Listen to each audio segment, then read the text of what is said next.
নমস্কার বন্ধুরা, চম্পাস কিচেনে সবাইকে স্বাগত জানাই। আজকের রেসিপি হচ্ছে সম্পূর্ণ নিরামিষ সয়াবিন কারি।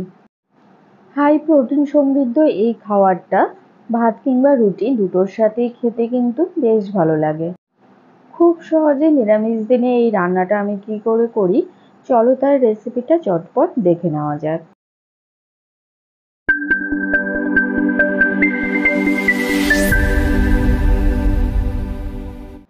প্রথমে গ্যাস জ্বালিয়ে নিচ্ছি আর একটা কড়াই গরমে বসাচ্ছি। কড়াই ভালো করে গরম হয়ে গেছে, দিয়ে দিচ্ছি 2 টেবিল স্পুন সর্ষের তেল। তেলটাকে ধোঁয়া ওঠা অবধি গরম করতে হবে। গরম তেলে এবারে দিচ্ছি আগে থেকে ভাপিয়ে রাখা সয়া চাংস আর আলু। সয়াবিন আর আলুকে ভালো করে ধুয়ে নিয়ে প্রেসার কুকারে সামান্য নুন আর হলুদ দিয়ে ভাপিয়ে নিয়েছি। তারপরে ভালো করে ধুয়ে জল ঝরিয়ে নিয়েছি। একটুখানি তেলে নাড়াচাড়া করে দিয়ে দিচ্ছি 1 টিস্পুন লবণ আর হাফ টিস্পুন হলুদ গুঁড়ো। গ্যাসের আঁচটা মিডিয়াম টু লোতে রেখে সয়াবিন আর আলুর টুকরোগুলোকে লাল লাল করে ভেজে নেব। তবে তোমরা চাইলে আলু আর সয়াবিনগুলোকে আলাদা আলাদা করেও ভাজতে পারো। যেহেতু আলুগুলোকে আমি ভাপিয়ে নিয়েছি তাই একসাথে ভেজে নিচ্ছি।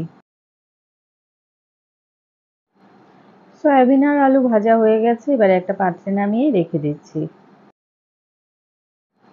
কড়াইতে দিয়ে দিচ্ছি আরো 2 টেবিল স্পুন সর্ষের তেল। গরম তেলে দিচ্ছি একটা শুকনো লঙ্কা আর তেজপাতা। হাফ টিস্পুন গোটা জিরে দিচ্ছি। গোটা ধনেকে একটুখানি গুঁড়ো করে নিয়েছি, সেগুলো এবারে দিয়ে দিলাম। গোটা ধনে আর জিরে ফোড়নে দেওয়ার জন্য এর মধ্যে কিন্তু খুব সুন্দর একটা ফ্লেভার আসবে। আর ধনের এই যে দানা দানা ভাবটা থাকবে, এটা মুখে পড়লে কিন্তু খাওয়ার সময় বেশ ভালো লাগবে। 1 চিমটে পরিমাণ হিং দিয়েছি। নিরামিষ রান্নাতে এই হিঙের ফ্লেভার কিন্তু খুব ভালো লাগে। একটা টমেটো, হাফ ইঞ্চাস আদা আর 2টো কাঁচা লঙ্কাকে ব্লেন্ড করে নিয়েছি, এটা দিয়ে দিলাম। মিক্সিং জারটা ধুয়ে দিচ্ছি সামান্য জল। এবারে তেলের মধ্যে নাড়াচাড়া করে মশলাটাকে একটুখানি মিশিয়ে নিচ্ছি। এই সময় দিয়ে দিচ্ছি 1 টিস্পুন লবণ, হাফ টিস্পুন দিচ্ছি হলুদ গুঁড়ো, 1/4 টিস্পুন কাশ্মীরি লঙ্কা গুঁড়ো, 1 টিস্পুন করে জিরে গুঁড়ো আর হাফ টিস্পুন ধনে গুঁড়ো, হাফ টিস্পুন চিনি দিলাম। চিনিটা কিন্তু পুরোপুরি অপশনাল, কেউ যদি দিতে অপছন্দ করো সেক্ষেত্রে না দিলেও চলবে। তবে নিরামিষ রান্না তো খুব বেশি ঝাল হলে খেতে ভালো লাগে না, হালকা মিষ্টি মিষ্টি বেশ ভালো লাগে। মোটামুটি 4-5 মিনিট সময় নিয়ে দেখো মশলাটাকে ভালো করে কষিয়ে নিয়েছি। মশলা থেকে তেল ছেড়ে দিয়েছে। এবারে ভেজে রাখা আলু আর সয়াবিন দিয়ে দিলাম। মশলার সাথে আলু আর সয়াবিনগুলোকেও মোটামুটি 1 থেকে 2 মিনিটের মতো কষিয়ে নেব।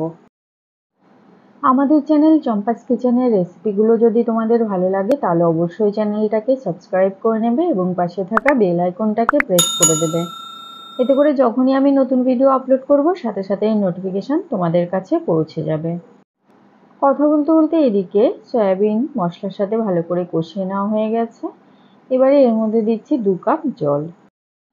সয়াবিন কিন্তু বেশ খানিকটা জল শুষে নেবে, তাই একটুখানি বেশি জল দিলাম। তবে এই জলটা কিন্তু মোটেই থাকবে না, দেখবে রান্নার পরে এটা অনেকটা ঘন হয়ে গেছে। গ্যাসের আঁচ হাইতে করে দিয়েছি, ঝোল ফুটে উঠেছে। এবারে সবার লাস্টে উপর থেকে ছড়িয়ে দিচ্ছি কিছুটা গরম মশলা গুঁড়ো আর দেবো 1 টেবিল স্পুন পরিমাণ ঘি। ঘি আর গরম মশলা খুব সুন্দর করে সবকিছুর সাথে মিশিয়ে দেওয়া হয়ে গেছে। এবারে খুন্তির সাহায্যে কয়েক টুকরো আলুকে ভেঙে দিচ্ছি। এতে করে ঝোলটা খুব সুন্দর ঘন হয়ে যাবে। এবারে গ্যাসের আঁচটা লোতে করে 10 মিনিটের জন্য ঢেকে দিলাম। 10 মিনিট ঢেকে সেদ্ধ করার পরে দেখো বন্ধুরা, ঝোল কিন্তু অনেকটা শুকিয়ে গেছে। সমস্ত মশলার ফ্লেভারও সয়াবিনের ভেতরে ঢুকে গেছে। আরো কয়েক টুকরো আলুকে ভেঙে দিয়ে মোটামুটি আরো 1 মিনিটের মতো লো ফ্লেমে এটাকে জাল করে নেব।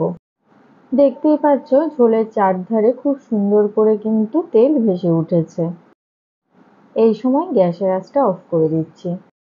নিরামিষ এই রেসিপিটা তোমাদের কেমন লাগলো অবশ্যই কমেন্ট করে জানাবে। ভালো লাগলে লাইক করবে আর তোমার বন্ধুদের সাথে ভিডিওটাকে শেয়ার করতে কিন্তু একদম ভুলবে না।